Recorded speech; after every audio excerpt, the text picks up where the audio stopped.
Hello friends, एक बार पुनः आप लोगों का स्वागत है हमारे यूट्यूब चैनल स्टडी 26 पे।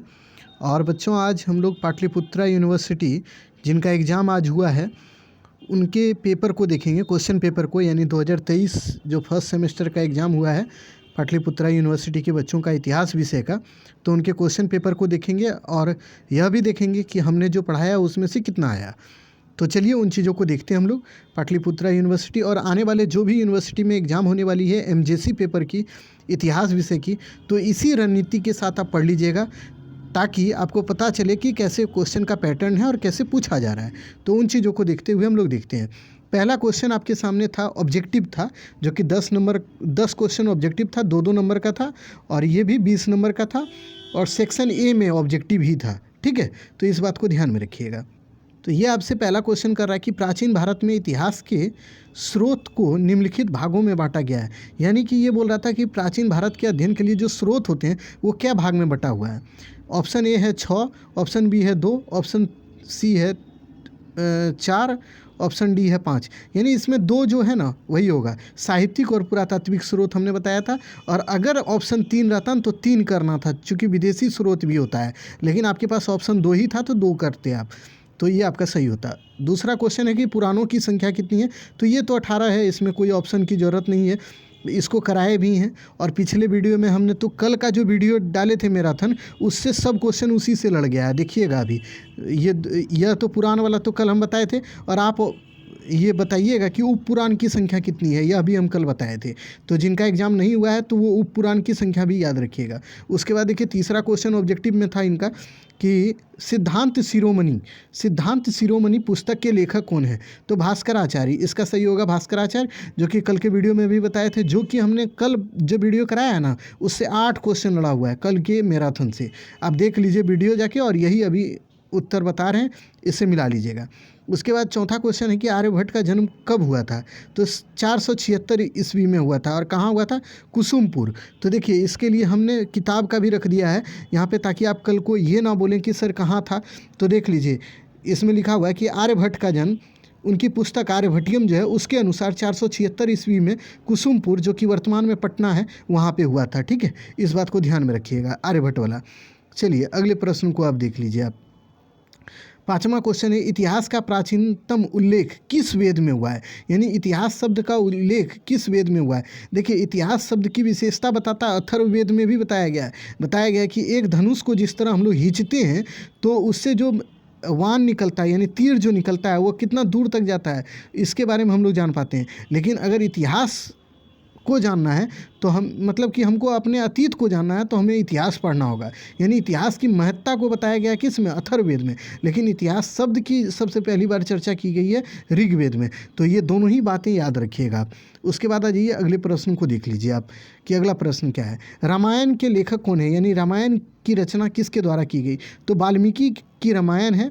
उसके बाद तुलसीदास का क्या है भाई, तो तुलसीदास का आपको पता है कि रामचरितमानस तुलसीदास की है, और वाल्मीकि की रामायण है। तो ये दोनों बातें याद रखेंगे। एहोल अभिलेख किसका है, यानी कि एहोल अभिलेख के लेखक कौन है, यही पूछ रहा है। एहोल अभिलेख जो है ये पुलकेशिन द्वितीय का है। जब हम पढ़ा रहे थे तो वहाँ बताए थे कि यह पुलकेशिन द्वितीय का है, जो कि सर्वे ऑफ द सोर्सेस में आप पढ़िएगा, नहीं पढ़ाए होंगे तब बोलिएगा बच्चों कि पुलकेशिन द्वितीय का एहोल प्रशस्ति है। लेकिन इसके लेखक कौन है, तो रवि कीर्ति सही होगा, ये मारिएगा। और हरिसेन किसके लेखक हैं, तो ये समुद्र गुप्त का जो है प्रयाग प्रशस्ति के लेखक हरिसेन है। तो ये ध्यान में रखिएगा, ठीक है। तो इस चीज़ को ध्यान में रखना है आपको। उसके बाद का क्वेश्चन है कि पंचतंत्र, जिसको हम रटवा दिए थे पहले भी, पंचतंत्र के लेखक विष्णु शर्मा है। एकदम आंख मूंद के इसको मार के आते हैं आप, अगर मारे होंगे तो आपका सही है। पंचतंत्र के लेखक कौन है? विष्णु शर्मा है। आज ये अगले प्रश्न को देखिए अब। अगला प्रश्न है, किसे वर्तमान में वाराणसी के नाम से जाना जाता है। तो हम जब शिक्षा व्यवस्था पढ़ा रहे थे प्राचीन भारत का, तो वहाँ बता रहे थे कि वाराणसी जो है काशी को बुलाया जाता है, और यहीं से चुनाव अभी लड़ते हैं कौन? प्रधानमंत्री श्री नरेंद्र मोदी के द्वारा वाराणसी से ही चुनाव लड़ाया जाता है, और इसी को प्राचीन काल में काशी बुलाया जाता था। इसको बताए थे, जो कि काशी एक शिक्षा का महत्वपूर्ण केंद्र था। तो इस बात को आपने पढ़ा होगा तो जानते होंगे। उसके बाद है भारतीय संस्कृति की विशेषता क्या है, ये सभी होगा, उपरोक्त में से सभी इसका सही होगा। तो चलिए आज का प्रश्न जो था ऑब्जेक्टिव 10 में 10 हमको लगता है कि आपने किया होगा, चूँकि हमारे पढ़ाए हुए सारे क्वेश्चन लड़ गए थे ऑब्जेक्टिव में। अब देख लेते सब्जेक्टिव में लड़ा था कि नहीं, आप खुद ही बताइएगा।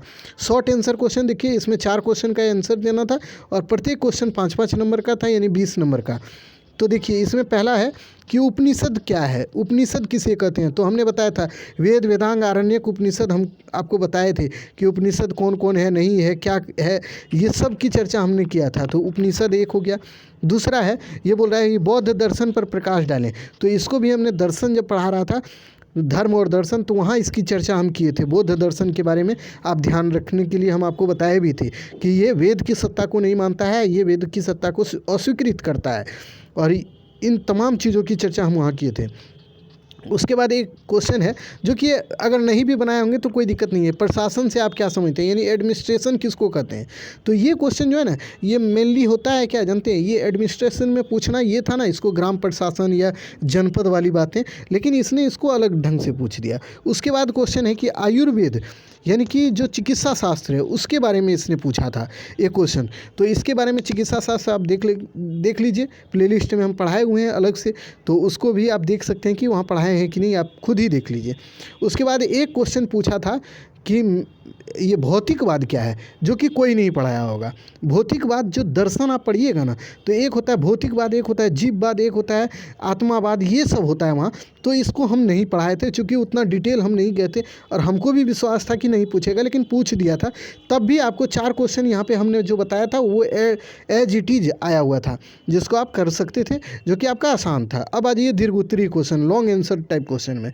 इसमें 3 क्वेश्चन करना था, जो कि प्रत्येक क्वेश्चन 10-10 नंबर का। तो देखिए अब क्या है, पूछा है प्राचीन भारतीय इतिहास के अध्ययन के लिए स्रोतों का वर्णन करें, साहित्यिक स्रोत का वर्णन करें। तो यही हम आपको पहले भी, इसीलिए क्वेश्चन का हम करा रहे हैं प्रैक्टिस, चूँकि जो भी एग्ज़ाम यूनिवर्सिटी ले रही है, इससे पहले हम आपको TMBU का कराए, तो वहाँ भी देखिए आपकी साहित्यिक स्रोत का पूछा हुआ था, मुंगेर यूनिवर्सिटी में भी, और यहाँ अभी पाटलिपुत्रा में भी पूछ दिया कि जो है साहित्यिक स्रोत का वर्णन करें। ये हो गया। उसके बाद देखिए भारतवर्ष की अवधारणा, यानी अंडरस्टैंडिंग ऑफ भारतवर्षा।